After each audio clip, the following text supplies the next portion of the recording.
Welcome to the Conditional Release Program, a podcast that delves into the netherworld of cults, crims and con artists. We don't like these people and it shows. We believe the best way to expose them is to hold them up to a harsh light, point our index fingers in their general direction and mock them mercilessly, take them down a peg or two until they cease to exist in any other form than the shit on our shoes. I'm Jack the Insider, otherwise known as Peter Hoysted for tax purposes. And I'm Joel Hill, and on today's program we have special guest Daniel Morrison talking about the hard right funding of Cooker protests and these AstroTurf convoys all around the world. I want to say thank you, Daniel, who some listeners will know under his pseudonym Hamilton Hume. Yes, Daniel is out and proud under his real name now, and he's an expert on propaganda, psyops, and general civilian proselytising for ugly motives.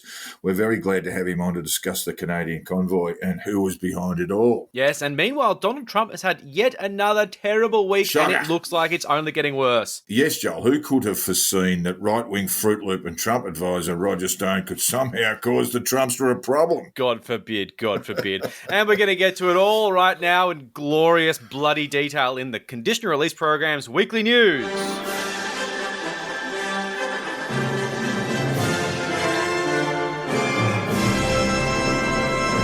And we kick the news off with a correction, as we should. Now, last week we told you the story of the Battle of Snake Island, where we claimed that the 13 Ukrainian guards on the island were killed by shelling from a Russian destroyer and mopped up in an attack by Russian Marines on the island. We said, or I said, but Joel made me, that you could take that story to the bank. Well, maybe just the Russian central bank, which could frankly do with a deposit right now, because those 13 guards are alive and are now Russian POWs. Aww. The rest of the story appears to be true. The Russian destroyer radioed the guards on the island only to be told to go fuck themselves. That was recorded audio and also taken from a live shot by one of the guards on the island. But we fucked up and we're happy to set the record straight. Also, a Conditional Release Program intern has been severely beaten. He didn't like it much, but it made us feel better. And that's the thing. I find that people often dwell on how the victim feels about these sort of acts of violence, but never the perpetrators. I feel so much better. I just feel so much better. And, you know, if we've got to crack a few eggs to make a feel-good omelette, I'm going to take it. But look, Jack, the disinformation machine, as we said, is going to be absolutely full steam over the next while. Don't trust fucking anything you hear unless it comes from us.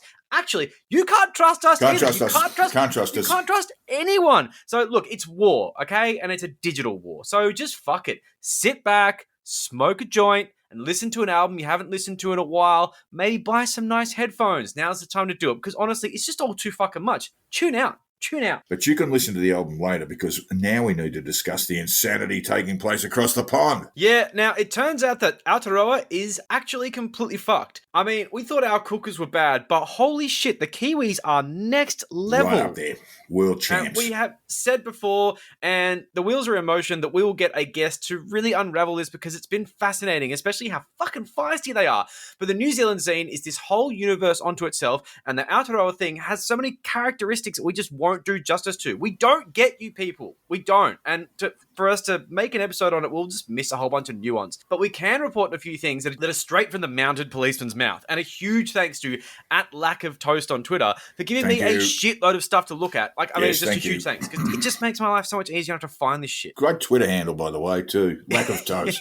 I like it. Very good. On Wednesday, the 2nd of March, New Zealand police evicted the anti-everything protesters from Wellington, and they did not go quietly into night at all. They'd set up this elaborate campsite, like a fucking village, over 23 days, which featured their own toilet block they dubbed the Beehive, which is after the Parliament's nickname, the Beehive, which was, of course, drained into wastewater instead of sewage, which created this whole environmental issue that these libertarian half-wits, hippie knuckle draggers, just couldn't quite understand. What's the problem there? What's the problem? It's all just water, right? Like, fuck.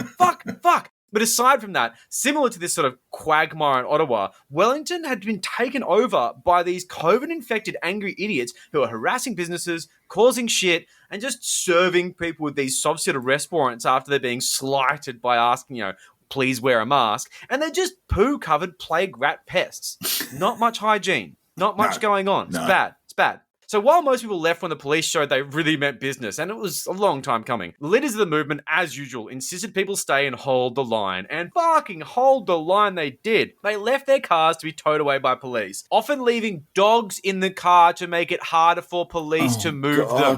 That is so bad. Fuck, these people are scumbags. And the police, I love this. They didn't get a tow truck. They just used a forklift to move cars. Just fork under, lift, Move, fuck down. Bit of chassis damage? Nah.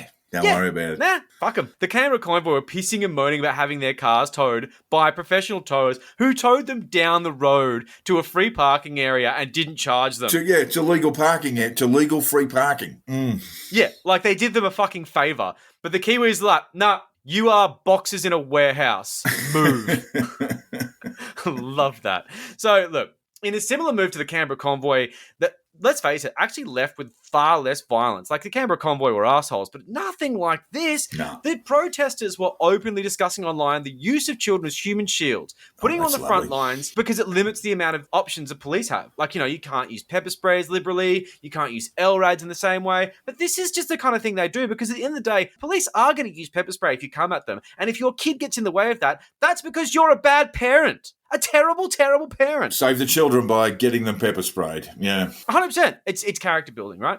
So they also set fire to things, and I mean lots of things. They made big tent bonfires like they're at a fucking music festival, set fire to a few really old trees, over 100 years old. That was really sad, and people got all sentimental about that, and I get that. That's fair. They also set fire to a fucking playground. Like, who sets fire to a playground? One absolute piece of shit said, if we can't have it, they can't have it. Like, who says that about a playground? Take that, roly-poly. Take that, swings and slides. Just no. Anyway, so look, protesters then just belted the police with bottles, random debris, and bricks. And not only did they throw bricks at people, but a few enterprising yoga mum types. There's like pictures of them, and they're like, they are so pilled. You look at them and you're like, why are you there? They were pulling bricks from the sidewalk to throw at police. That is so hardcore. Play havoc with their nails. It's that's it. They're gonna have to get manny and petty when they get home. If they go home, that's the thing. Yeah. So the optic on this, they weren't great. So, of course, what they did is they went on to blame Antifa and made these bullshit posts with Antifa, gloating about how they, were throwing bricks and all, setting fires and shit. No. All the bad stuff, put it down to Antifa. Of course. And the great thing about this is, because they're such fucking morons and they have that one commentator being, borderline illiterate, they're writing these posts. But it's like as if basically said, we are Antifa and we throw stuff and we set fires. Like, you're not convincing. Get your cousin to write it or something because you're not smart and it comes through in the post. The whole thing was so easily debunked. It's not even Ruction convincing, it was embarrassing. It wasn't even that level of convincing. It was Monica Smith level of convincing. Just basically three kids standing on each other with a trench coat. That's how convincing it was. No, you can't have the 6-pack of beer and the pack of Marlboros. And why do you want them? You're 3 5-year-olds. Anyway, so there were also rumors that protesters were throwing poo at police. There were improvised explosives made from lithium batteries. Oh no, there's definitely It wasn't a rumor. They threw poo. Yeah. I have actually heard that the poo is contested fact. That is contested fact, and that's something Lack of Toast told me. And at this point, I'm taking Lack of Toast on their word. So I'm not sure. But honestly, it's not beyond them. Well, whether it was dog poo or human poo, it was refuse. It was bodily refuse. And yeah, definitely the cops were talking about it as something that happened to them. And there was acid as well. And that was another thing was contested. We're really not sure. Talk of acid, not verified. But it could be God knows what. But look, this is the sort of thing. It's the same thing as a fucking Ukraine thing. Who knows what the goddamn truth is? All we know is that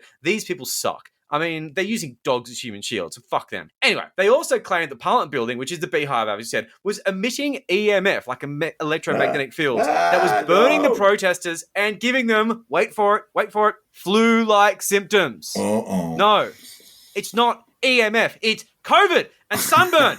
It's COVID and sunburn. Why are you people like this? Why? It's COVID and sunburn. Fuck. Anyway, look, it's just so annoying. Flu-like COVID. Yeah, flu-like symptoms. COVID. And in another, these people are all the fucking same moment because, they're doing the exact same shit as us. The donations have vanished. Oh, how'd that possibly happen? Everyone's pointing fingers at each other about where the fucking money went. They even have their own Ricardo Bosi over there called Damien Dement. Oh, yes. He's saw him. I'm going to hang everyone. Yeah, it's so funny. These people...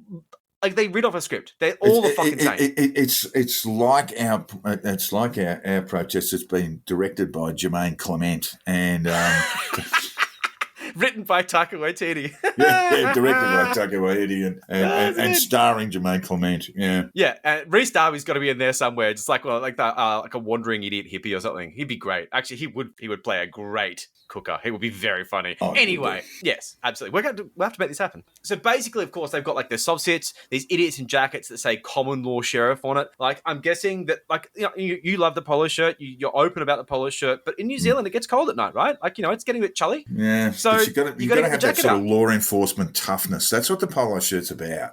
So you're walking around Wellington, it's 8 degrees, and you got the polo shirt on, you're scaring people just by the fact that you can overcome cold. It says, I don't give a fuck. It also says, I'm wearing a t-shirt, but it's got a collar, so watch out. The thing is, though, like, realistically, what's happened here is toy stores run out of badges and they've had to resort to, much more elaborate things. I get it. It's hard. So, look, the occupation of Wellington has been fucking intense. The eviction was next level. I'm not even angry. I'm just impressed. Like, I never thought that the Kiwi cookers would be the world's best. They are properly showing themselves to be pioneers in the field. Well, also copycat bitches. We have a Bosie. Get your own. But, well, they do have their own. But, like, in the field of anti-vax lunacy, they are truly giving the Canadians a run for their money, who right now feel like the frontrunners. But we aren't done yet. There is another contender in the works. The obvious true superpower of behaving badly is stepping up to the plate as we speak. So let's see how the heavily armed United States of America does it. Will they upstage us all? Yeah, probably. A big red, white, and blue one. Yes. 1,000-vehicle convoy. Big rigs, 18-wheelers, RVs, and camper vans are assembled in Maryland and poised to head to Washington, D.C. for the U.S. version of the truckers' convoy, a protest concept they stole from Australian cookers in Canberra, who did the impossible by having a truck convoy without trucks, who in turn stole the idea from Canada, who actually did have trucks. They did. Never let it be said that cookers show any form of originality. Nope. And with the US truck convoy assembling close to the US capital, one big question is, where will they go? Will they stay outside the DC Beltway, which is basically the freeway network outside the capital itself? Yeah. Or will all 1,000 vehicles enter the capital and cause havoc? The organisers aren't saying. Asked about the group's plans, People's Convoy organiser Mike Landis said, "We're going to keep annoying DC, just make them wonder a little bit." He continued, "Look, we're truck drivers. We're very spontaneous." The larger question is why. I wouldn't have thought that about spontaneous. We're very, very sneaky. They're really not spontaneous. You're actually paid to go from one place to another and on leave at a certain schedule. time and get there at a fixed time as well. Yeah, not very spontaneous at all. Very planned, very structured, not spontaneous. Yeah. Anyway, the larger question is basically, why. Yeah. We can time your meth smoking to a schedule. Why are these MAGA hat-wearing freedom squawkers assembling in the nation's capital? Mask mandates are all but gone across the 50 states. Yep. Vaccine mandates don't exist in the US. There are no state-to-state COVID-related measures that could possibly impinge on interstate truckers' movements and their work duties. The Teamsters Union has no dog in the fight. It's not about industrial action. Yep. What it is a political rally funded by the far right to cause maximum chaos. Just so we know where this all comes from, the truckers in Maryland held several signs that read "Trump won," not O-N-E, W-O-N. Trump won. Yes, and that is right. That is right. Yes, and the Betfair punters would definitely agree with that sentiment. But look, it's typical of these guys. They just want to say fuck Joe Biden all the time. This is just an elaborate fuck Joe Biden. And God, they're boring. It's a politically funded rally from the far right. Fucking ridiculous. And these cunts are about to get all this money from Build Back Better, which they're so vehemently opposed to. You're all about to get manufacturing jobs thanks to Biden. And you know what? You're not going to say thank you because you're in great shit. Anyway, I'm not going to go into that because that is a whole overflow episode. We should talk about the State of the Union and overflow. We'll keep an eye on the convoy, though. The convoy to nowhere. And where it ends up, if anywhere, in future episodes. Because we find this stuff very funny, as long as they are funny, that is. But we have more on the nature, funding, and groups who organize these Occupy-style protests in our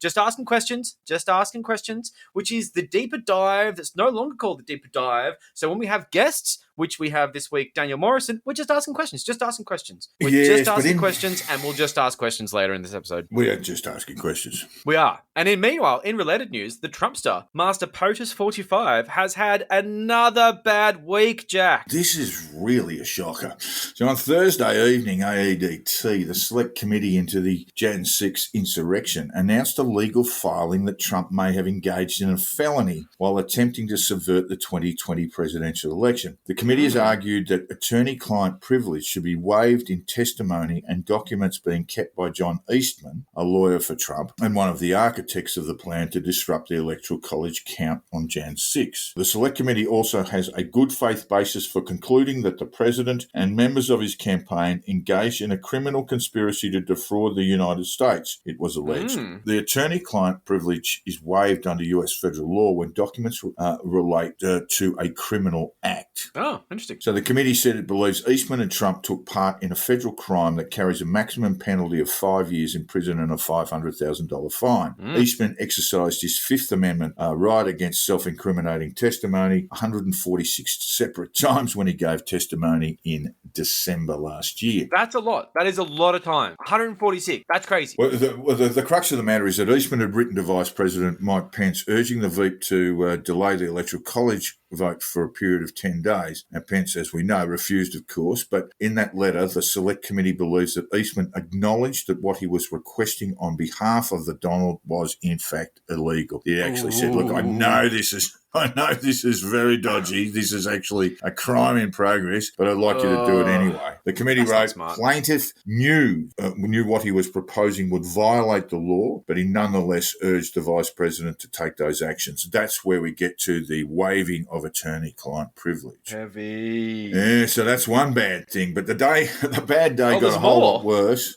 when the committee released damning testimony from Trump's close aides who said that they repeatedly told him that conspiracy theories around the election were bogus and had been refuted by a Department of Justice investigation. Yeah. Trump campaign senior advisor Jason Miller, for instance, told the committee that he had several conversations with Trump in which he told the president that, and I quote, specific to election day fraud and irregularities, there were not enough to overturn the election, unquote. Miller also said that he was at an Oval Office meeting while the votes were still being counted, during which Trump was told outright he was going to lose the vote. Oh, he would have loved that. And this is from Miller again. I remember Matt Oskowski, who was a campaign data specialist, delivered to the president in pretty blunt terms that he was going to lose. That was Miller's testimony. In separate testimony, former acting Deputy Attorney General Richard Donoghue told Trump that his claims of fraud had been checked by the Department of Justice and were completely bogus. Even after being told on multiple separate occasions that there was no evidence of fraud, Trump still threatened to fire Acting Attorney General Jeffrey Rosen and replace him with Assistant Attorney General for the Civil Division, Jeffrey Clark, who was promising to announce that non-existent fraud had likely happened and to tell state legislatures to reconsider their votes. He was also going to seize a number of voting machines. Donoghue testified, the president said something to the effect of, what do I have to lose? If I do this, what do I have to lose? So that's basically him saying, I know I've lost the election, but if I contest it to this point, to this criminal point, what do I have to lose? And he was actually told, you have a great deal to lose. You know, you were going to torture your entire administration and cause a great deal of angst around the country. And how about you know, destroying the American empire? How about that? Is that factored in? Yeah. No. What personal liability? And that's all you give a shit about, you narcissistic fucking trout. Well, it's like the old steak knife set, Joel. Because finally, there's more.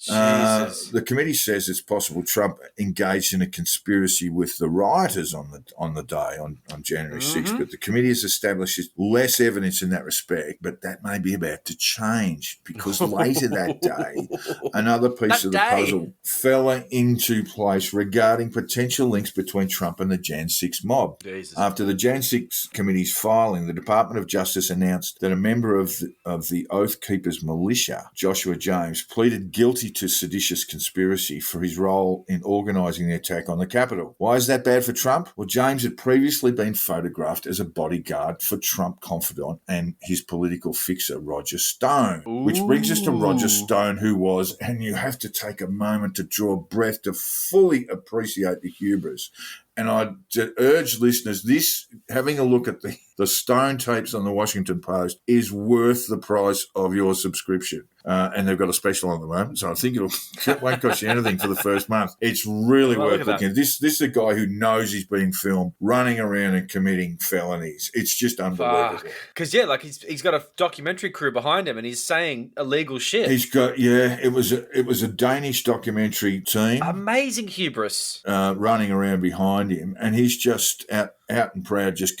committing all these felonies. Fuck. And before the Jan 6 blew up, and he scuttled out of DC, he turned his free Roger Stone face mask inside out, so you wouldn't see the Roger Stone thing while he fled to the airport. Brilliant. Yeah. And look, the video has been published, as I say, in the Washington Post, and as I said, listeners, if you enjoy this kind of stuff, you've got to have a look at it. It includes Stone attempting to sell presidential pardons at $100,000 a pop, which is just unbelievable. Just doing it openly. That's just and crazy. Threatening the president's son-in-law with a serious thumping. Joel. Yeah, here we go. Quote, Jared Kushner is going to get a beating. He needs to have a beating and needs to be told, this time we're just beating you. Next time we're killing you. Ooh. That's fucking crazy. So apparently he was urged to say that he was joking. And Stone doubled down hard and was just like, no, it isn't joking. Not joking. It's not a joke. Which just feels like the thing that they're going to bring up in a courtroom later. But anyway, never mind. I was just kidding. No, you weren't. Actually, you said explicitly on the video that you weren't. So Stone also said that Kushner should be punished in the most brutal possible way, which just sounds like sort of weird sexually violent fantasies at this point, and would be brain dead when I get finished with him. What? After January 6th, Stone then turned on Trump, who he said deserved to be impeached, which he was, and whose presidency had been, quote, the greatest single mistake in American history. So Stone's off the wagon. Yeah, that's very interesting. And that's going to have a lot of implications for his relationships around the place, but we'll see how that plays out. Here's a quote from him. A good long sentence in prison will give him a chance to think about it because the Southern District is coming for him and he did nothing, Stone said. This is referring to prosecutors in New York who are investigating Trump's business and all the various things he's going to get fucked over on. Stone also mocked Trump's apparent plan to run again, saying, run again, you'll get your fucking brains beat in. There's that weird violence again. And then he told the filmmakers, obviously, if you use any of that, I'll murder you. And now Stone's Oathkeeper bodyguard is due to give state evidence. There's the link. Ooh. There's the link right there. Roll. It's going to be very, very interesting. And I get the feeling Trump's bad week is about to turn into a terrible month and a fucking awful year. Good. Fuck him. Money. I'll do anything for you. Money. Just tell me what you want me to do. And the Conditional Release program is proudly brought to you today by the Russian Central Bank, Bank Rossi. Ooh. Listeners, if you've got some spare rubles lying around, stored in a shoebox under the bed, now worth a quarter of what they once were, or not making a cracker after you bought a Premier League footy club, why not switch over to Bank Rossi, where the interest rate just hit 22%. Wow. A good incentive to save. If you've been thinking about a sea change and you've had your eye on that Dakar in the Crimea, Bank Rossi can help with financing. Or if you've got so much, maybe you can help them. Please, they need greenbacks, euros, pounds and fucking pence, crypto, any fucking thing. Please join the queue in one of our 3 modern locations, Moscow, Stalingrad or Leningrad. Pick your grad. And don't forget to check T's and C's. In the event of a run on Bank Rossi, you may be reimbursed in office furniture. Which bank? Bank Rossi. Please bring money. I think one of the first things it says within the Constitution is all laws within. And with the velvet tones of intellectual gargantua, Phanos the Manos, he never met a constitution he didn't love, Panaides, he didn't like gently ours. nudging our Eustachian tubes. It means it's time for Which Blackbill Fuckwit Said That, the quiz show that listeners can play at home and scream fuckwit louder and louder until the police arrive and tell you to keep it the fuck down. I hope they're listeners. And if you're successful in today's Which Blackbill Fuckwit Said That, you'll be the proud owner of a Bank Rossi gift card worth over 1,000 rubles, which, if I just check the foreign exchange, is worth Just over 12 cents, Joel. So, don't spend it all at once. Is that one red frog now or two? I can't keep up. No, it's not. Oh, you won't get a whole red frog for that. No? No. What? You just get like the rear legs or something? You just get the head. Yeah, sweet. All Look, right. I'll take it. Here we go. Now, this first question, or first quote, comes from Stuart Day, who tells me he's not to be called Ian because I may have called him Ian once before. That's right. Sorry, Ian. That was very I funny. mean, Stuart. Whoops. Beloved patron Stuart Day. He signs your paychecks. Name him properly. I did, yes. And there was an implicit apology there. I like it. Here's the quote. Falling on your sword's good. If the planet is about to end in climate change in capitals for some reason. Yeah, okay. If the planet is about to end in a climate change apocalypse due to carbon emissions, why isn't war banned? It seems ordinary people aren't allowed to own a car, but it's totally fine for the world's virtue-signalling superpowers to burn cities to the ground. I think we should also ban bushfires. Just ban them outright. I'm sorry, President Putin. War's been banned. Yes, that's it. Yeah. Sorry, Volcano. You've been banned. We've decided that you're too bad for the climate. We're just going to call you quits. I'm just gonna have to drug a lot of Olympic athletes again, and just try and win the world over through patriotism, sporting patriotism. So that was a superb quote. Now, was it? The fires will go out when we've finished burning all the Nazis, Simeon Boykov. Oh, okay. Was it climate change is bullshit? The only thing that matters is rescuing those children 10 kilometres under the Earth's surface, Ricardo Bossi. Yeah. Was it becoming more confused by the day? Are we for Russia or against it? Can someone tell me what to think? Alexandra Melly Marshall. Bless her heart. Or was it war? What is it good for? Absolutely everything. Russian head of the army, Valery Gerasimov.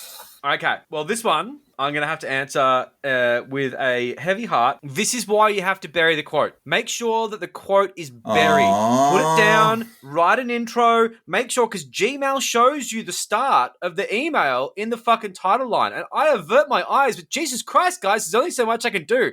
Please bury the quote, Alexander Marshall. Well, you've won that by default. We still love you, Stuart, because you do cracking work. The good news that the run on the rubles continued, so you're only getting 9 cents now if you manage to get the next 2 questions right. I am still angry about the red frog. I love this bit. It seems ordinary people aren't allowed to own a car. Where did that come from? What? Where did that come from? Where does that come from?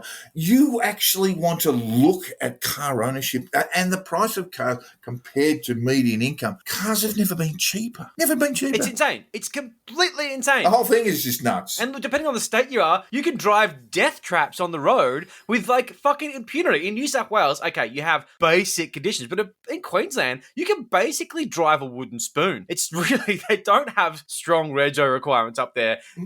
Ellie Melly, you're an idiot. You're just a fucking idiot. But you're also a child. No one should listen to you. Well, all I can tell you is that she's like a lot of these, they call themselves conservatives, but they're not. They're reactionaries. Yes, exactly. And they're very confused because now they have to sort of hate Putin, but they actually quite like Putin. And that's the thing, So He's an alpha male. They fucking love alpha male. And they'll carry on. Oh, God. They'll sort of come to their senses and go, oh, Putin's a communist.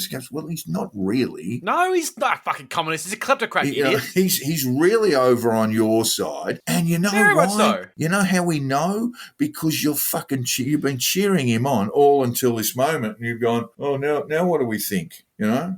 Right. And look, some of them are still going full circle and saying that Putin's a good guy.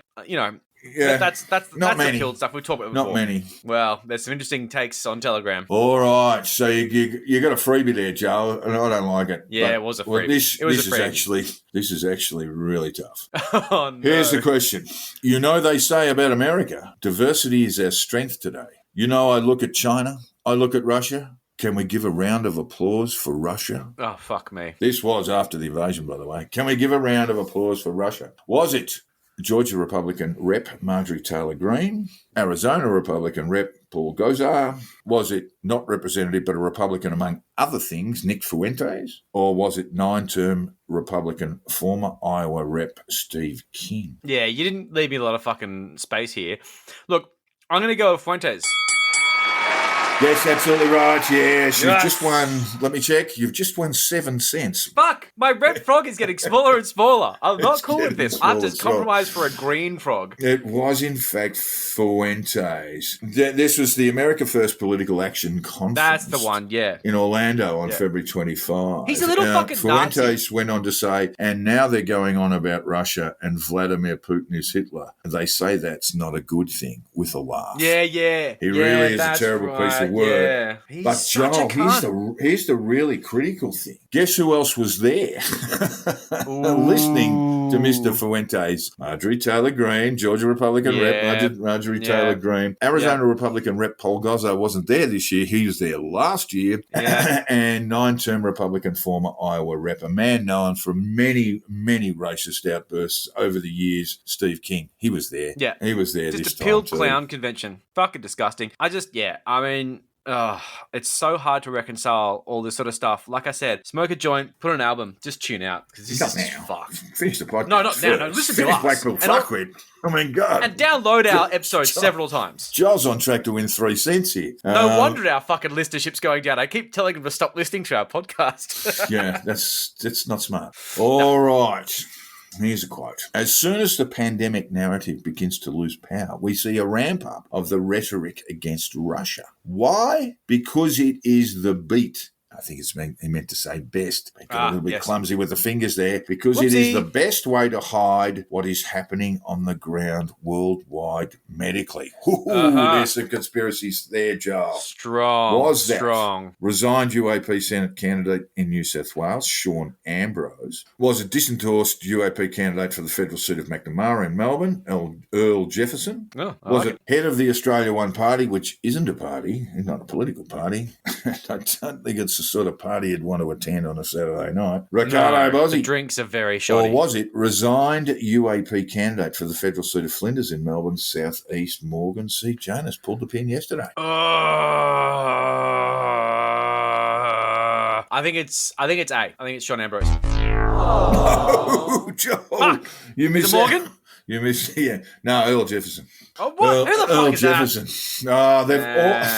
The thing about this is, I mean, with the possible exception of Jonas, I haven't seen any quotes, but Ambrose, Earl Jefferson, Ambrose resigned. Jefferson got disendorsed because they were both pro-Putin. And Bozzi, of course, is pro-Putin. I'll cut Morgan C. Jonas some slack, who is the beau of Monica Smith. Monica Smith, of course, but I'll cut him some slack because I haven't heard him babbling in any sort of pro-Putin way, but he did. Don't cut him any slack. Don't cut him any slack at all. Well, Believe me. he did. What we can tell you is that It's coming. has pulled the pin with UAP, so that would be a serious fracture between Monica and the leadership of Reignite Democracy Australia and the UAP. And believe me, it was Monica basically saying, babe, this isn't working for us. We need to change direction because the cookers have gone more cooked than we have, and we need to do a handbrake turn into their arms again. It's embarrassing, and look, honestly, it's just an about face for a dying organisation. Fuck you, RDA.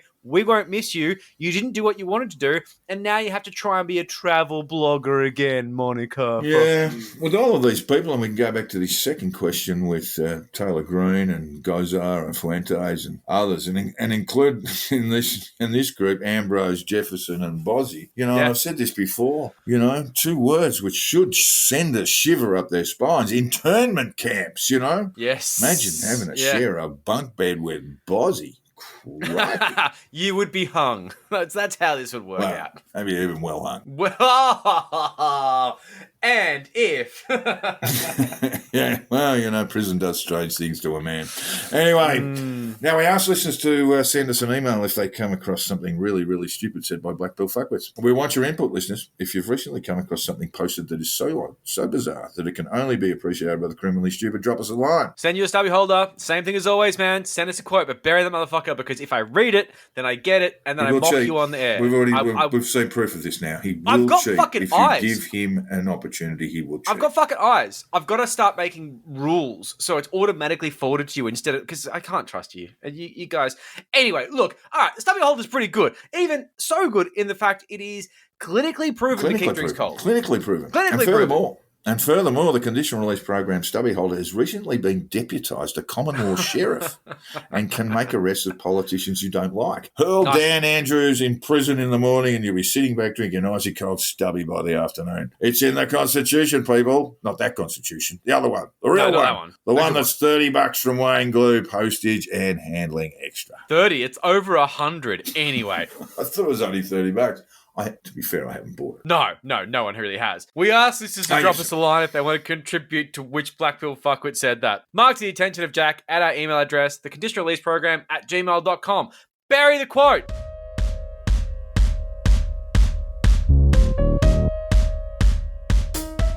And now we bring you a segment featuring people who bought a law degree on the internet from a man in Tasmania called Professor Freedom Pants. It seems legit. It has a logo and everything. I mean, what could possibly be wrong with this? A good lawyer will have attended the School of Hard Knocks, and this one has had a few too many hard knocks along the way. It's time for Sobs It's Fear the Man. We fired you, we sacked you, we dismissed you as what? As garbage, because that's all you are. You're a criminal, you're a traitor, and you're going to the biggest barbecue in history. So from Christmas dinner to you are the dinner. Thank you, that's what I'll go with.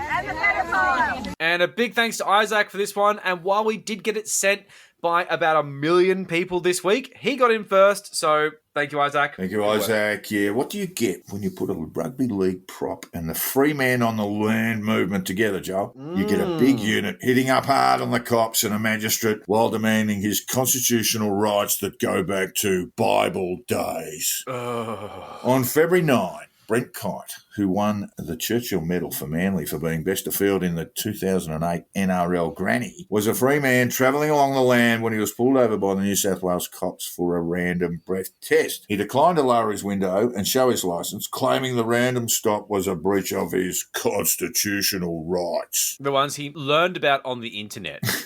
This obliged the Wallopers to break his window and drag him out of the car. It's a bit of a tall order given the prop must weigh a good 110 kilograms and looks to be as fit as he was in his playing days. Wouldn't have been easy. Yeah, that's not good. He did return a negative test on the breath at the local cop shop. Well done. Now, but he was obviously charged with a number of offences. On the 1st of March, the former Dragon, Sea Eagles and Panther star faced a magistrate at Queanbeyan local court, charged with refusing to show his licence to police, driving an unregistered Class A motor vehicle on the road, and using an uninsured vehicle on the road. Tut-tut. He represented himself, of course, as you'd expect him to. As you do. And claimed the court had no authority. Where's your deeds and titles, magistrate?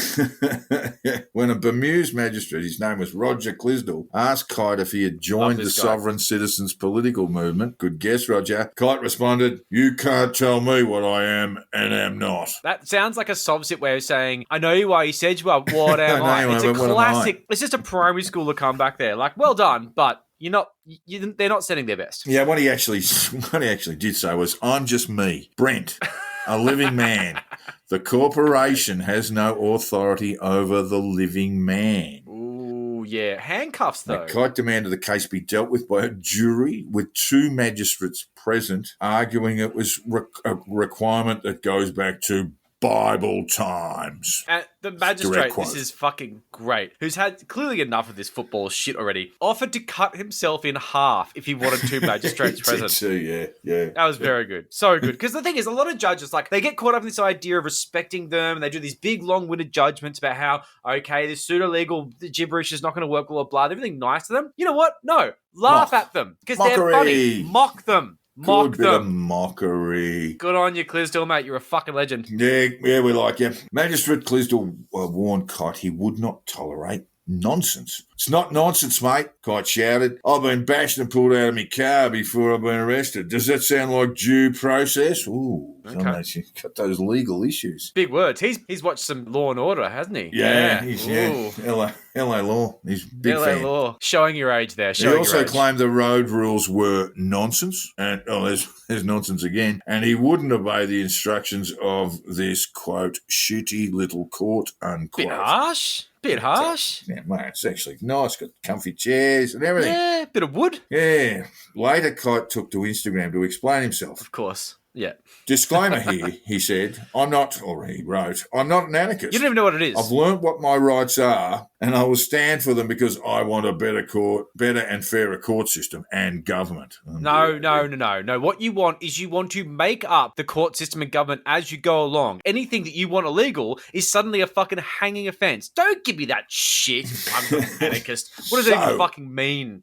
He went on. So as I did with the cops, I attempt to exercise my constitutional rights to be heard in front of a jury of my peers or at least two magistrates. That's the reference to the Bible you may read in Canberra Times. Again, why is the Bible in court? Do those true laws still hold along with our Constitution? I believe they do. No one cares. Anyhow, the magistrate didn't like it. We are going ahead with the hearing in a few months' time. Good. I can't lose. You can. Have you seen Wayne Glue? He's living in a van down by the river. I can't lose. Even if they slap a fine on me through ignorance, I stood up for what I know to be true. You know, Brent, you actually can lose. And now we're dealing with traffic matters here. There's no question of imprisonment. But the first two charges, unregistered driving and driving without CTP insurance, come with a maximum fine. I think it's about $1,500 a piece. It was the last time I looked, and that was a while back. Failure to produce a driver's license in New South Wales comes with a maximum fine of $2,200. So all up, $4,200 max, right? Yeah. That's your worst case scenario, Brent. Now, if you turn up, wear a clean shirt with a collar, and be polite and respectful, plead guilty, the magistrate is not going to hand out the maximum. But if you carry on in sob-sit fashion, calling the magistrate mate, you almost certainly will. So, Brent, you can lose quite a lot. Maybe somewhere around $3,500. Should be done for contempt. That's what I figure you're going to lose, that kind of amount. The magistrate has scheduled a hearing in June, and we'll keep an eye on that. His Honour was exceedingly patient and urged Kite to get a lawyer. No dice. Instead, Kite left the court saying he wouldn't be doing any of that bowing shit, with the magistrate's remark, one scrum too many, ringing in his ears. I would say 2 scrums too many. He is clearly not doing well. It does beg the question, though, Joel, how would a present NRL player who was soft-sit aligned get on? You know, after being pulled up for a forward pass, screaming at the ref, you have no authority. No jurisdiction. Or flipping through the Bible. Hang on, let me just get the Bible out for a passage or two when the ref calls a penalty try against him. Yeah. Or demanding 2 magistrates and a jury of his peers in the NRL bunker before the try is allowed. I'm a free man on the pitch travelling on my own 20. The tackle count is unconstitutional. Show us your deeds and titles. Show us your deeds and titles. Only matter, I cannot wait for the NRL's first soft-sit player. I'm looking Not a forward past to player, I'm a current one who's going to just beat you with the referees going, I rebut. Oh, yeah. I rebut. I want 2 refs to tell me that. No. Other refs. I still haven't worked it out yet. And if you haven't worked it out, keep asking the question. And keep looking for the answers. Because it's irrelevant. This week, we have finally settled on the name for our middle segment that isn't the deeper dive, which was just a thought that we scrawled on the back of a beer coaster, and it lasted for too bloody long. We called it deeper dive for fucking ages. Brain fart. This week, and thanks so much to Harrow for this one. You've actually got a few other great ideas we're going to implement soon. We're just asking questions. We're just asking questions, mate. Just asking questions. Just asking questions, doing our own research. And this week, we are just asking questions to Daniel Morrison, who, as we said, a.k.a. Hamilton Hume, regular guest on the show, looking at the dark forces, or should I say old white man forces, behind all these strangely cashed up convoys and these sort of cultist communes that follow them. Yes, listeners, and with me today is Daniel Morrison. And Daniel Morrison has been a contributor to the Conditional Release program in a number of areas. His particular expertise is around the propaganda tools used by organisations to get people within what we might broadly call the freedom movement on side, to get them thinking the way these propaganda organisations would want them to think. G'day, Daniel. It's good to have you on. Thank you for coming. G'day, Jack. Good to see you again. Thanks for having me. Pleasure, mate. Today we want to talk about the not quite specifically, but we're going to start with a focus on the Canada truck, which has brought the Canadian capital to its knees and blockaded the city with essentially no more than about 200 or 300 trucks, as I understand it. what we saw, Joel and I covered this in the conditional release program several weeks ago, and what first caught our eye was that the organisers of the rally had been able to raise $8 million. That's actual cash donations in the space of about 4 days. That sounds extremely high, doesn't it? It's a not insignificant amount of money, certainly. Yeah. Yeah, and in such a short space of time. Now, what they would have you believe is that this was basically heartland money handed over generously by the citizenry. Let's go back to the start with crowdfunding groups particularly. When someone sets up a crowdfunder, whether it's GoFundMe or one of the others, they set that up with a purpose in mind, and people can donate anonymously. Is that right? Yeah, so I think most people are familiar with the idea. They're typically used by, inventors or filmmakers to fund projects, like Kickstarter, or to raise money for particular charitable causes like GoFundMe. They're a way for people to get finance from decentralized donations. They're a tool, essentially, and they can be quite handy. But now, obviously, they're private companies and they have terms of service. So if they see their product being used for bad stuff, like, inciting an insurrection or funding defense councils for people charged with violent crimes, they can get kicked off the platform, just like with Twitter or YouTube. Right. And so just like with, Gab and Rumble for Twitter and YouTube, in the crowdfunding world, we get sites like Give, Send, Go, which ostensibly is a... it's for young Christians to fund their missionary work, for example, or to... That's how it started. Yeah. That's how it started, wasn't it? So initially we had a GoFundMe being hit with these rather large donations of $8 million. I did notice that there was an expectation that from the truck convoy organisers that they would raise $16 million. When a person goes through that process or an organiser goes through that process, they have to make some plans, don't they? They can't just say, look, we're just going to raise some money that we'll put straight in their pockets. Well, I mean, theoretically, yes, but they can also keep them pretty vague, and it's it's pretty hard to hold people to this stuff anyway. So yes, they can get caught on not following through on their word, and that's happened a few times. But also they can just say what their word is. They can say, this is for fuel and food or whatever, or funding a particular legal defense fund, and that's just that they can make pretty serious amounts of money in some cases. And they can basically raise their objectives, their cash objectives as they go, can't they? So this is what happened with the Canadian truck convoy GoFundMe, that I think initially they wanted $1 million and then $2 million and then there's no 16. real limit. Historically, when you're trying to make a film, for example, there is a number that you have in mind that you only need, and then you don't need to go over that. But you can also just keep on raising it, and it seems like that's what they've done here. So let's talk a little bit about the Canada Truck Convoy organisers. They came from a group in Saskatchewan, which is a Canadian province, a rather remote one, and a lot of them seem to have been foiled candidates in the Canadian federal election, or supporters thereof, who had been frustrated by the re-election, albeit with a reduced majority, of Justin Trudeau, the progressive hero. Yeah, so look, this is a really important question, and we need to make sure that we're not missing the forest for the trees. So we've got to zoom out and think what the overall goal of this whole thing is. So I hope that we can take a little time here, because it does matter a lot. We've got to think, who are the players in this world and what do they want? I mean, the players are essentially conservative capitalists with massive corporations, often in the fossil fuel industry.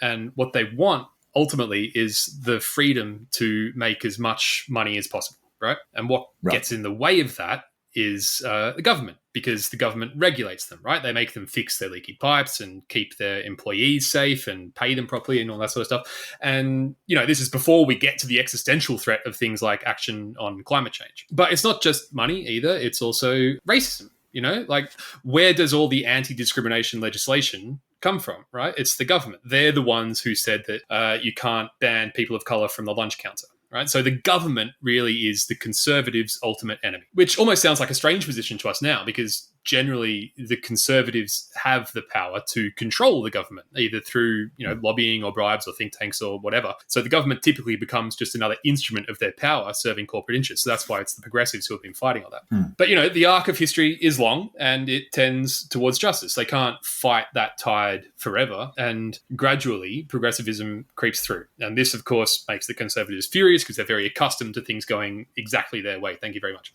So what they want to do is undermine the legitimacy of and faith in government institutions in general, and the scientists whose recommendations they base regulations upon, and the media ecosystem that informs the public about it all. Now, they have a lot of ways to do this, and the conspiracy narrative is one of their most effective. So what they need to do essentially is to manufacture an entirely alternative reality. Right? Robert Evans calls it weaponized unreality. Kellyanne Conway did it right in front of our faces, right? When she talked about these alternative facts, just this astonishing normalization of a completely batshit concept. Yes. So basically they call everything they don't like a plan for an evil communist new world order. Anything vaguely progressive is part of this sinister globalist agenda. QAnon was obviously a highly concentrated, turbocharged form of this, but it's been happening for a long time, from the John Birch Society to the Council for National Policy to Fox News to InfoWars and all that. Now, as we know, the pandemic presented the perfect opportunity for this narrative, right? Because conspiracies looked more plausible than they ever had before. Governments did dramatically restrict people's freedoms for something which didn't seem that bad. It caused chaos. And in times of chaos, people flock to the simple explanations that conspiracies offer, especially when they're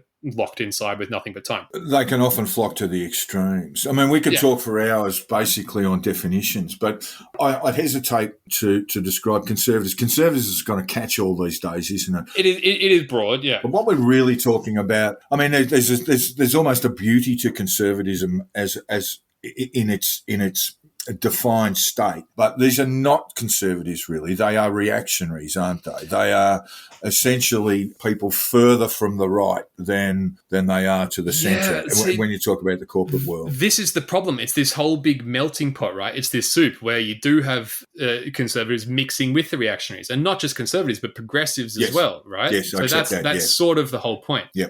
So these people, I mean, first of all, we need to acknowledge that there are people there with legitimate grievances, right? Like in the Australian convoy, you can see truckers and nurses who were considered essential enough to work through the pandemic unvaccinated. And now that the mandates are in place and they've been poisoned with all this disinformation to make them not want to get the vaccine, they've lost their jobs and their homes. It's fucked, like they're in genuine distress. So these people have essentially been pounced upon and exploited by these far-right anti-government networks. And the worst part is it was the networks themselves who created the bloody problem in the first place by making people scared enough of the vaccine that they're not going to get it. So, we see people there to sort of normalise that sort of behaviour. Yeah. So yes, that's right. So when we get to a group, and just to give people an understanding of what was going on in Canada, it's rather a similar setup constitutionally to Australia, where provinces exist rather than states, but there is a federal government overseeing it all. The states have laws essentially, conduct most of their, or a good 90% of the health systems, for example. So they are responsible for pandemic management in no small way. In Canada, we did have some, draconian by New South Wales terms anyway, in terms of fairly high rates of vaccination across Canada, and still you had unvaccinated people not being permitted to enter essential services. There were issues of management, of differences in management, differences in boxes that people had to tick as they crossed from province to province. Essentially, the federal government really only had jurisdiction. Trudeau's government actually only had jurisdiction over flight and intra-provincial rail. Yeah, that was the end of their stuff. They're obviously not ones for that kind of nuance, It's just we saw that in Canberra too. Yeah, so you had groups essentially protesting state powers in the federal sphere. Yeah. I suspect that's deliberate in many ways, not so much from protesters, but in terms of the manipulation that it's at work, because there's not much news to be made from boycotting Alberta. There's probably not much footage to be made from boycotting Halifax, Nova Scotia, but there is when you get to the Canadian capital and locking that down. So when we get to our organisers, We've got a group of failed right-wing, extreme right-wing politicians, political candidates, shall we say, not politicians. And why do they move towards truck convoys? These people, as I understand, had no backing in, transport industries, or they didn't work in transport industries, but they're using truck. There's a certain sentimentality there. There's also a logistical issue there too, that these great big rigs, if you get enough of them there, can close cities down. Well, exactly, yeah. I mean, to their credit, they're pretty effective, right? First of all, they appeal to this, this blue collar aesthetic, which is, evocative of Trump's fake populism. And then, as you said, they are, big physical things, and they can be effective. But just to go back to the organizers that you mentioned, one of the things that the people there say is, they call us far right, but we're not far right. We're just ordinary people who've lost our jobs. This isn't an extreme movement. And, there are two important responses to that. First of all, we need to establish whether far right is a term that they are actually uncomfortable being associated with. Because I think that there is an unspoken assumption that it is, but speaking that may also be revealing. And if the answer is no, then the next point is, okay, well, great. We know that you're not, and that's the whole problem. Because the people who are leading you here are. And they are pumping everyone with their content and material to bring you to their ideology. So the organizers are all far-right activists, like, Tamara Like, Lich, I don't know how to pronounce these names, but BJ Dictor, Patrick King, James Bowder, Jason LaFace, they all have a really well-documented history of racist fear-mongering, mostly anti-Islam, but also anti-Asian white replacement stuff. And this is, of course, a common thread throughout the whole thing, As we know, one of the key organisers of the Australia movement is Harrison McLean. We all know where Turning Point and Joel Jamal and Ricardo Bosi and Malcolm Roberts and Craig Kelly are all coming from. And in one of the Cafe Locked-Out live streams, there were guys like Richard Wollstonecraft and Damien Richardson and David Thrussell who were openly discussing white replacement and how multiculturalism was a plot by the globalists to eliminate the superior white race. Now, to be fair, to Michael's credit there, he did push back and say, no, I don't agree with that at all. I love multiculturalism. But the fact that those dudes are there on that Zoom is the point. Michael isn't kicking them out. He's continuing to give them that platform to talk to his vulnerable followers who are looking for someone to blame for their problems. We have a right-wing group in Saskatchewan who decides to create a truck convoy. Now, on their own, these people, and we already know this from the Canadian election, couldn't organise a piss up in a brewery. So they need support. They need funds, don't they? They need the ability. They need the assistance with political organisation. Well, see, this is the other thing, because the other genius of trucks is that they don't actually need that much money, No, and that's right. So these crowdfunding things are a good way to get the pocket cash, cover fuel and food and whatever. But it doesn't take much to just drive your truck to a bridge and park it there, and then you can have a ridiculously outsized impact. And that's something that we've got to be aware of, because they are physically effective. They can block off supply chains. The first step in a war is to disrupt supply chains, and they've just shown that they've figured out a way to do that. And that's probably what's going to happen.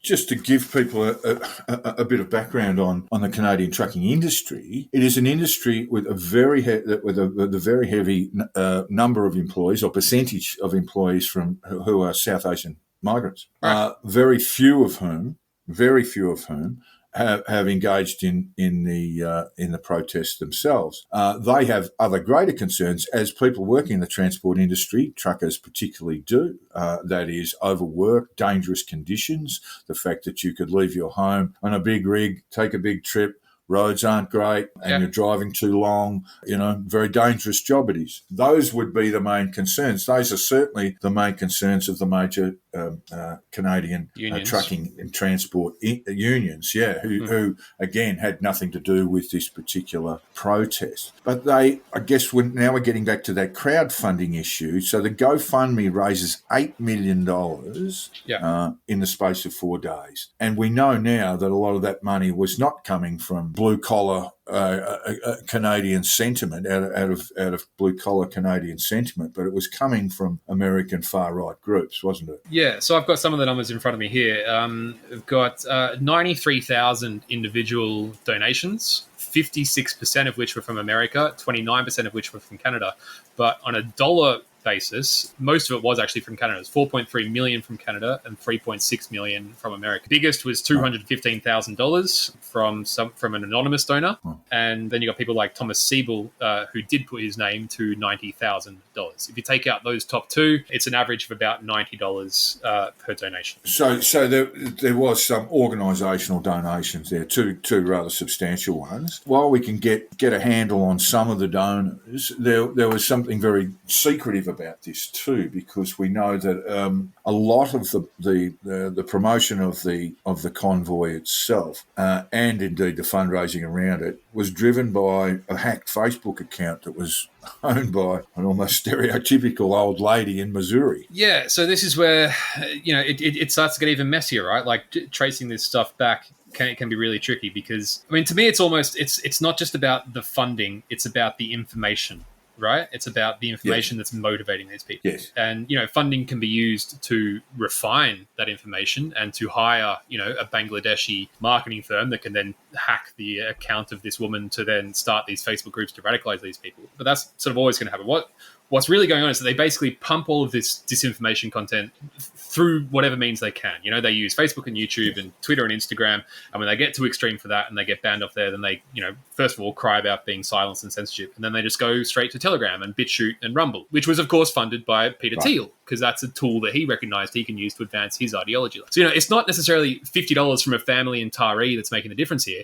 It's $10 million from a .com billionaire to provide the platform that manipulates that family to give that $50, which is the problem, And then this all gets boosted by these Bangladeshi marketing firms and any other Russian troll farms or whatever that might benefit from a disintegrating West. And now here we are, we've got this massive radicalization machine, and its goal is to convert that radicalization into mobilization, which has now begun to do. That's what January 6th was, and that's what the convoy now is. Yes, indeed. And we'll talk about that just a minute, what the objectives might be. But we also want to go on and say that GoFundMe decided that the paperwork from the organisers just wasn't adequate and shut down the GoFundMe with $8 million raised at the time, with a lot of that being passed back to charity or passed back to the original donors, passed to charities and passed back to the original donors. Yep. And then they went down another route, didn't they? The protests. So not the GoFundMe, but the protesters actually chose another platform for funding. Yeah.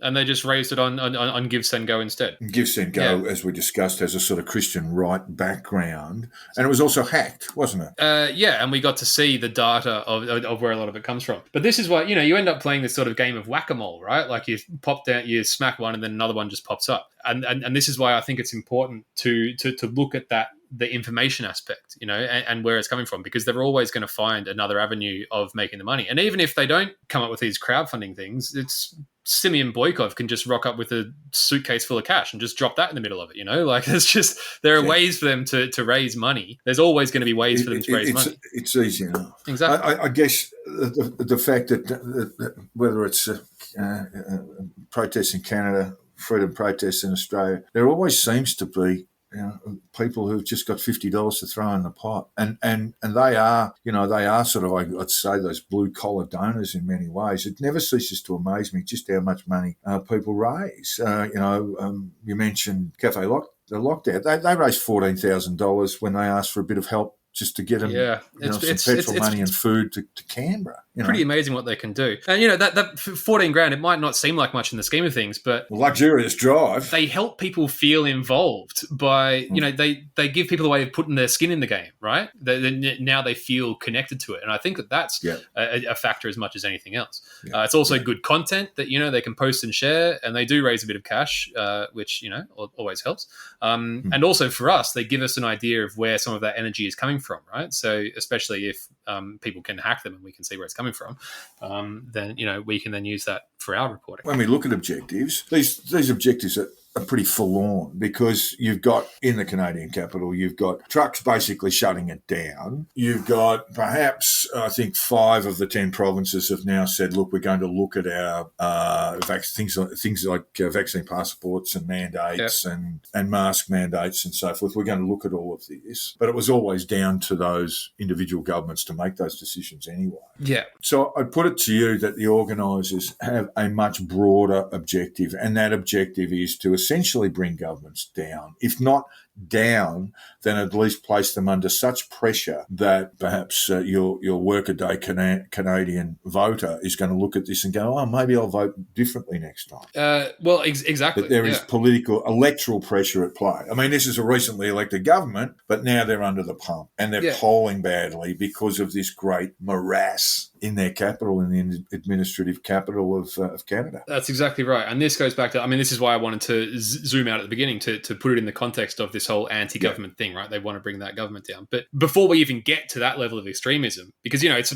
shifting the Overton window, right? It's like it's normalizing this level of extreme, or taking steps to normalizing this level of extremism and this kind of action. But before we even get there, we can recognize that this is basically being used to attack any politician who's to the left of Donald Trump, basically. So, Dan Andrews and Justin Trudeau and Jacinda Ardern and Macron, or any American Democrat, all of these groups have been desperately looking for anything that they can use to attack these people. And then obviously the pandemic comes along. It's just the perfect opportunity. It's weird that Scott Morrison has been caught up in it too, but I think that's largely an antipodean anomaly, really. I think that most of them would probably agree with him politically, but they just need someone to rail against, and, he's pretty easy to dislike. I think that if it was a Labor Prime Minister, then that protest in Canberra would have been 5 times the size. Yeah, look, possibly. Yeah, look, it is interesting that, as Joel and I have discussed perhaps flippantly, that, that Scott Morrison is actively seeking the preferences of people who openly declare they want to hang him. Yeah. It's just an unusual political relationship. Those are the bedfellows you've got.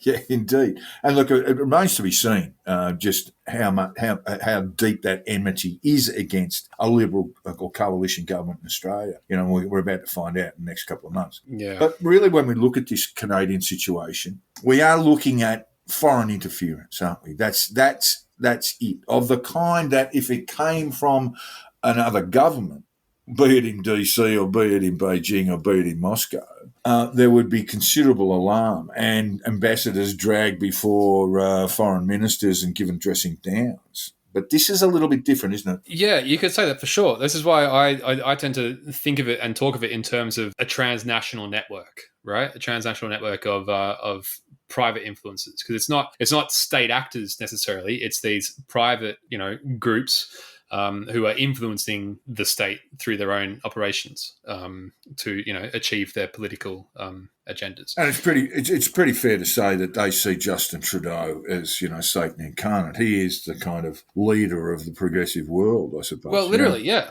Like I said, anyone who's to the left of Donald Trump is going to incur their wrath, right? And now they just have to make up enough bullshit based on enough grains of truth. Like, some of the lockdown measures did seem like overkill, even if they weren't Trudeau's call. Reality doesn't matter anymore. Yeah. We're well past that point. Yeah, so they can we definitely are. Say whatever they want. But yes, it is absolutely foreign actors. So when we talk about the logical extension of that protest now, it will involve at some point a pretty rough dispensation of law enforcement. Right, so that's how these things end, right? And they're angling for that. They're looking to provoke an escalation. That's what they want. And we saw that on a small scale in Canberra, right? When the cops come through and go, guys, you got to move your car by the end of the day. And they're like, oh no, we're not going to do that. And the cops come back at lunchtime and go, okay, guys, just a reminder, you need to move your car by the end of the day. They go, no, we're not going to move our car. And then they come back at the end of the day, like, all right, well, we told you to move your car, you're not moving it, so you got to go. And they drag them off and go, oh, the cops are dragging me up. Oh yeah, of course. But what they wanted was that little bit of footage. They literally towed their vehicles 500 metres down the road to where there was free parking. They couldn't have been nicer about it. But what they want is for then Rebel News to be able to come in, get that little clip of the cops, taking something. Oh my God. So that's what they want, right? That's what they're angling for. And you're right. We are going to see that on a much bigger scale. Because you can't have a major national capital shut down for an indefinite period of time. No. You've got major economic consequences. The Ford plant in Michigan was closed. In Detroit, had to close for a while with some 70,000 employees. You had the Canadian version of the Ford plant with some 7,000 workers not being able to work, essentially laid off during a pandemic. These things are supposed to be chaotic. You're basically driving that chaos to a point of conflict where law enforcement, driven by government, is going to have to bring out the batons and the water cannons. Yeah, and this is what they want. This goes back to your point about how they just want to try and bring down the government. And if you create enough cracks,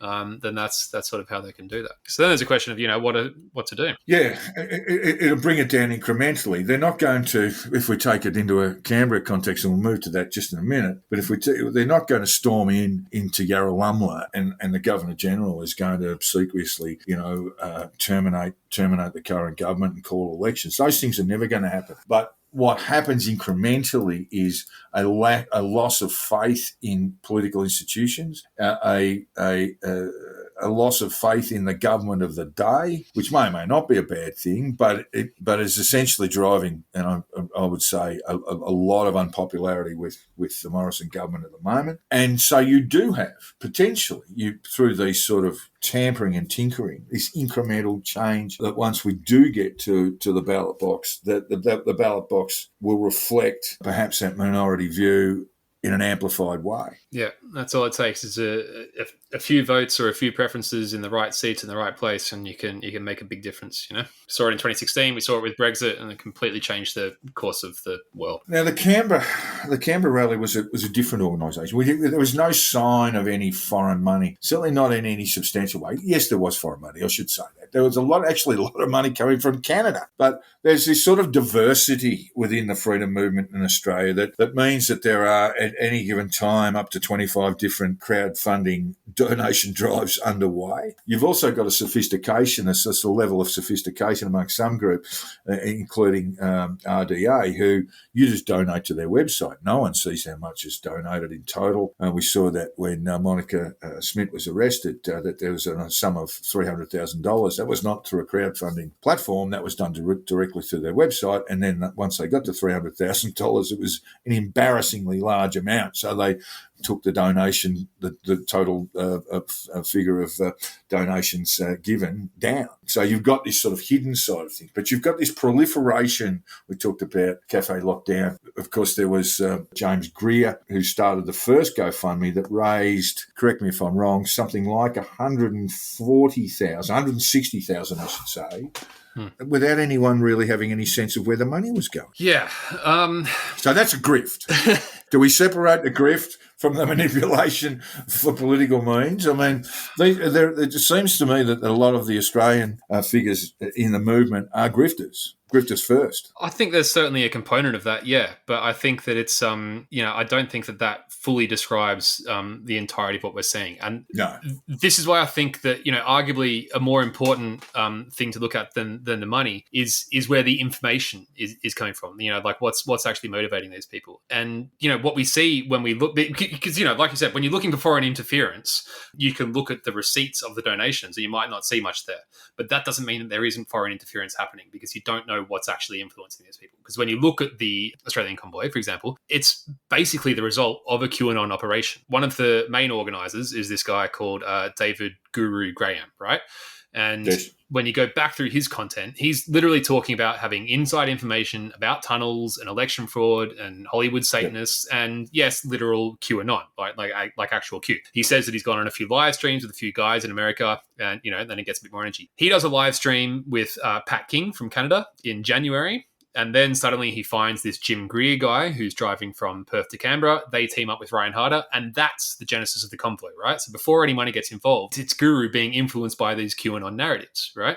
Then a couple of weeks later, you've got tens of thousands of people marching on Parliament House talking about hanging the pedophiles. So that's what we're seeing. Yes, the money matters, but in the scheme of things, we really need to address where the information is coming from. The Guru is, and this is what we saw. I mean, look, the Guru sort of does command a fairly strong numbers again through that sort of Ricardo Bozzi arm. I mean, Graham says that Bozzi comes along as a favour to him. Yeah. But yes, so there we see that narrative. So we might see a group arrive, and it's a really hard thing to define that group, what their objectives are, what they're all about. And they're so fractured now as well, Yeah, we might say a third of them have devoted their energies at this protest because, they've been victims of vaccine mandates. They're anti-vax people, I suppose, who have perhaps lost jobs or lost financially in some way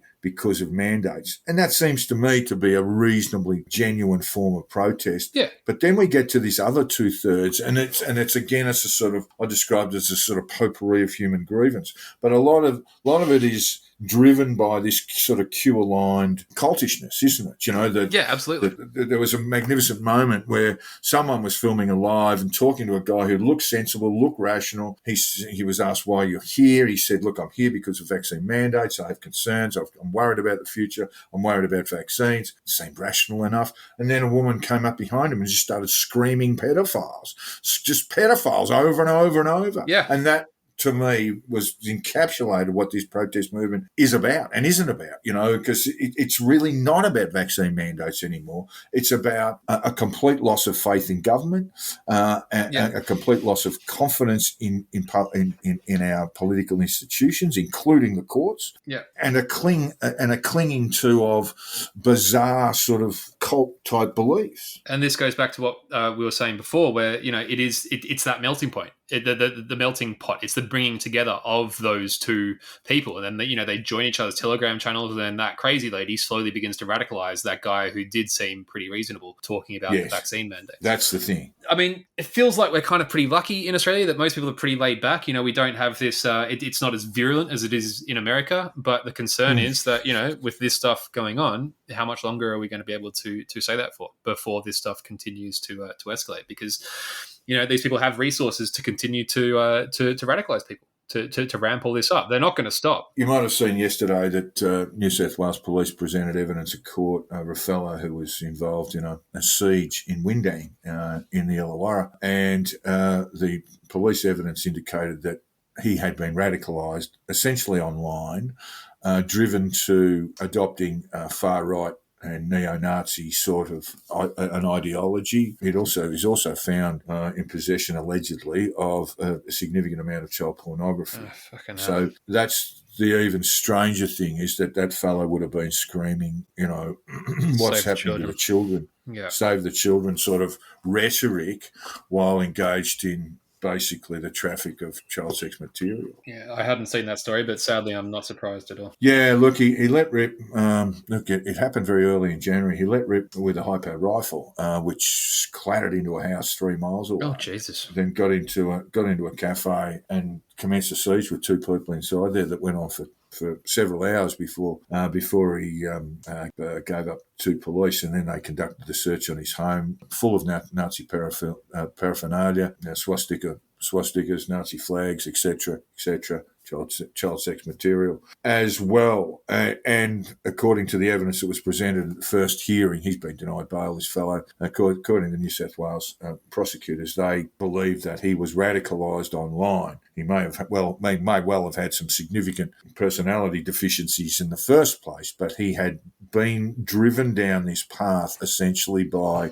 the pandemic and pandemic management and the issue of vaccines. Yeah, and this vicious mind-fucking machine, you know, that just pumps these vulnerable people with this exact propaganda. It's devastating. That's the greatest threat, you know, and I'll ask you to address this too, but for me, that's the greatest threat that we have, that you're right, that we are sort of laid-back people. I spoke to a senior politician a couple of months ago, quite alarmed at what was going on in Canberra, particularly with the, you know, sort of faux Indigenous protests there around the old Parliament. And he said, trust in our gun laws and trust in our security agencies. Well, you know, it's a pretty big leap of faith. But that's where we are laid back, and even some of these cookers, as deranged and deluded as they are, aren't going to step up to the plate and commit acts of violence. But there are some who will. Yeah, I think one of the interesting points from the convoy protests was when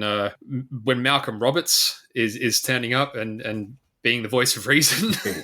he got up after, or even Hoodie got up after Guru and said, honestly, if that's what you're here for, then I'm done. And, you know, he seems sincere about that. It really does speak to this gigantic chasms that they have in this movement between the people who are there for the satanic pedophiles and want to tear down the government, and the people who just, you know, don't want to have to get vaccine mandates. No, look, I'll ask you to comment, but I'd suggest the greatest threat would probably come from people who aren't there. Sure. people who aren't in Canberra, haven't been to Canberra, people who are sitting down watching lives, and that leads to that, that sort of lone wolf theory. I believe that's where the real danger lies. Yeah, and there is a very real risk of that. Not just here, obviously, but around the world. We're going to see this kick off in America now. I can almost guarantee that we will see a convoy go from California to Washington or whatever, and it'll pick up a lot of people along the way. And it'll be one of the most effective political campaigns in history. And we won't even be able to know, exactly who's doing it and where it's coming from, because it's all obscured by this digital disinformation. Yeah, I mean, that's a manifestation of it. That's the driving force. I mean, I was just going to add that Austria has brought in universal vaccine mandates for all adults. Yeah. Because their vaccination rates were too low. Austria, or without wanting to be, sounding like impending doom, Austria, I think, has got one of the highest gun ownerships per capita in the world. So you can see these things sort of looming as potential problems. And of course, in Austria and elsewhere in Europe, you've got the far right sort of dragging people in the ways you're talking about. So you've got problems. You've got problems with lone wolves. You've got problems with the sort of political organisation, or a sort of amorphous political organisation around protest groups. And then you've got behind them, you've got these manipulative groups driving them forward, taking them to places where they may not come back from. And these groups, it must be said, are using extremely refined content, right? Like, they know exactly how to clinically manipulate people through this. This content is almost designed in a lab. Like, the amounts of data that Cambridge Analytica have on psychological triggers, which can then be used by firms like Topham Guerin or Crosby Textor or any of these people, like, they know exactly what they're doing. And it's very easy for them just to sprinkle the digital landscape with this stuff and continue to manipulate people. And it's very hard for us to trace any of that back. Would you?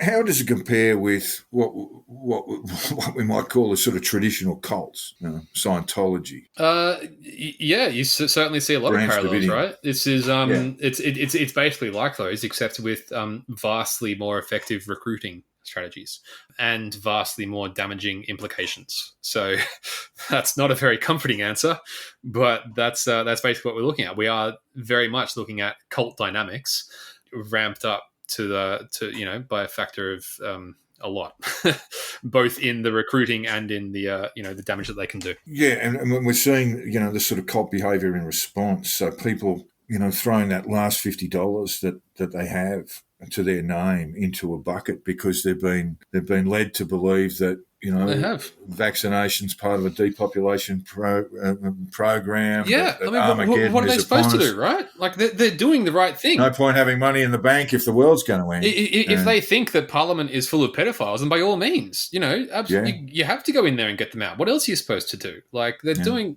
that's. This is the thing. This is what happens when you just create this alternative reality. You can get people to do anything. What's that quote? If you can get people to believe absurdities, you can get them to create or commit atrocities, right? I suggest perhaps flippantly, my line is that basically sooner or later all cults become death cults. And I really got a profound sense of that around the Canberra protest when it all had broken up, and there was this group of protesters that arrived, I guess, with great hope. And for that they would be able to change the government, that they would be able to drop mandates and have these ambitions in their hearts and be full of hope. They really were. Only to have it sort of dashed. Yeah, only to have it sort of dashed in this sense of where do we go now? Yeah, it's heartbreaking.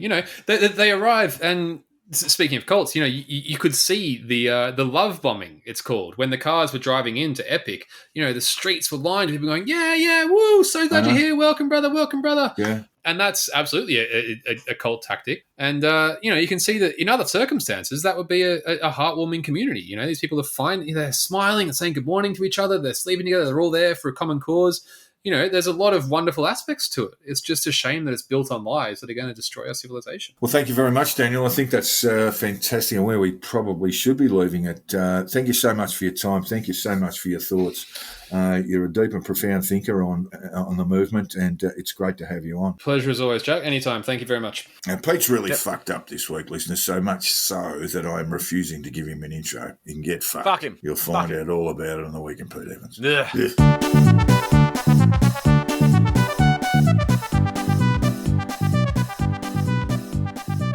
And it has been a huge week in Pete Evans, with Power Outage Pete defying the odds and continuing to shitpost while the area he lives in is inundated with water. I mean, he's up to his neck in it. But nothing, not even an act of God, is going to stop this man from posting disinformation. He's unstoppable. He's a juggernaut of bullshit. So since last week, he's doubled down on his support for Putin, and as per usual, decided to take that red-pilled narrative without any sort of critical thought. He's not capable of that. He really just isn't. But let's face it. If Pete didn't pointlessly oppose Joe Biden and the so-called mainstream media on a conflict, we would probably have him sectioned. I mean, the dude has opposition defiant disorder. Like, politically, he's a mix of a rebellious teenager and an angry 2-year-old.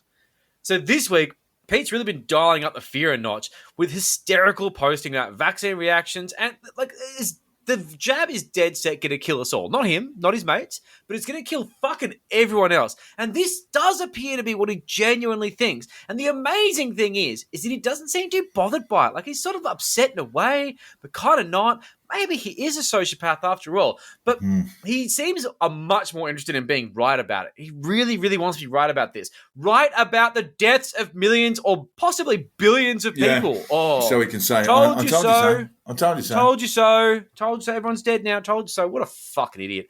So look, a big thanks, as usual, to Reptilian Overlord on Twitter, who does amazing screen grabs. Definitely follow them. This excellent grab of Pete's hot take on the recent death of cricketing legend Shane Warne at 52 years young. I'm not going to play the clip because it sounds like shit. Fuck him. Basically, I mean, Pete gives this usual vague as fuck analysis, claiming that he's spoken to several doctors who are saying that we're going to have unprecedented deaths due to the various vaccines. Blah, blah, blah. Deaths like we've never seen before. That's what he fucking said. We've seen heart attacks before, mate. It's a leading cause of death, you fucking moron. Like, what? Heart attacks aren't new. This isn't a weird vaccine thing. Fucking scumbag. It's just a thing. I can't even start. So he also claims we won't see the real outcome and side effects for 3 to 5 years. Now, look, I'm going by your count here. Mate, you said 3 years a year ago. Can we turn that down to 2 now? No, we can't. Because all we do is we set goalposts to shift them, and you are just moving those motherfuckers 3 to 5. Yeah, so you're just shifting out. And let's face it, Warney lived hard and fast. He was never a healthy man to begin with, so old age was never guaranteed for the Sultan of Spin. 52 is, even with a hectic lifestyle, bullshit. Okay, it's more than 27. It's bullshit. It is interesting. 1 year for every tinny Booney drank on that famous flight to London. That's quite a tribute to old Booney there. I'm guessing it's unintentional. Vale Warney, yeah, very special character. And look, the moment I heard about Shane Warne's death, I felt that kind of weird sort of half sadness when a celebrity dies. I didn't know him from a pack of smokes, but he was a true character and he was there when I was a kid. And I think he was there for a lot of people's lives in different parts in weird little ways. But when I saw that he died from a suspected heart attack, I just fucking knew the anti-vaxxers were going to pounce all over it. Yeah. Every heart attack now is now theirs. They're just going to take them. These cunts. So Pete did hold back here, and if you listen to the audio, it's on Reptilian Overlord's Twitter. It's uncharacteristic of him to an extent, being vague isn't, but he did hold back a bit. But he's doing his whole, just asking questions sort of bullshit. If you want really good hot takes, just check out Dave O'Neig's comment section on his Telegram. Now, while Dave is out selflessly braving the flooded northern rivers, and, maybe he's actually helping people out, but he's also asking for money and taking a lot of selfies. But we won't go too far into that, but let's say if his phone didn't get reception, I don't think he'd be doing it. Just saying. Anyway, his posts are littered with absolute trash about Warney dying from the experimental jab, being a Freemason, and blah, blah, fucking blah. Dave O'Neig's. Fuck yeah. But Dave, I will give him this. In the post, he did not claim that Warney died from the jab. But let's face it, he's not moderating the comment section very well. And Mel Ann, the skinny psycho who, is just terrifying and wants to like eat Lance's babies or some shit. She's the voice of reason here. She had to go at the anti-vax crowd for claiming his death was linked to vaccination, and she's been the voice of reason a little too often for my liking recently, and may actually not be as insane as we thought. But like, where was this voice of reason happening in all these weird places? So let's go back to this. Pete is going full blast on the whole genocidal future thing. Surrounding these little posts here is this flood of paranoid hysteria being drummed up by Pete to basically convince everyone that everyone's going to die because of the vaccine. And why? Like, is Pete just this political fantasist with a death fetish? Is he just a gullible rube listening to fucking bad actors? I think that's the case. Is this just his way of becoming a cult leader? Because he so yearns to be one. You know, scare the shit out of people and give them the solution. Well, for people that take Pete Evans seriously, the world is a fucking scary place. I would be fucking terrified. Apparently the depopulation agenda is in full swing and everyone's gonna die, including Warnie and everyone who went near him. But don't worry, mate. It'll be fine. Peace, love, light, anxiety, fear, death. I mean, get fucked. Yeah, go and get fucked, Pete. You're a cunt. But it's not all doom and gloom, Joel. For about 20,000, you can buy a biocharger. Is that rubles? Yeah, I'd just pay him in rubles. That's all. I'd pay Pete Give in it to rubles. him Bitcoin. Here you He go, loves Pete. that. Have some rubles, man. Yeah, and buy that biocharger and fix the whole thing up. How reassuring. Checks to be made out to cash. Do it in rubles. Pay Pete in rubles. Yeah, fuck him. So he's going to have a few problems banking them. Yes. Not they're worth much anyway. But, yeah, that's how I'd be paying Pete. He doesn't even for need his them. fucking junk in rubles. And you have been listening to the Conditional Release program with your host, Jack the Insider and Joel Hill. If you haven't already, hit the subscribe button. And if you've enjoyed our bullshit, throw us a 5-star review on your podcast app. Jack can be found on Twitter on @JackTheInsider and Joel on @CrunchyMoses with a K.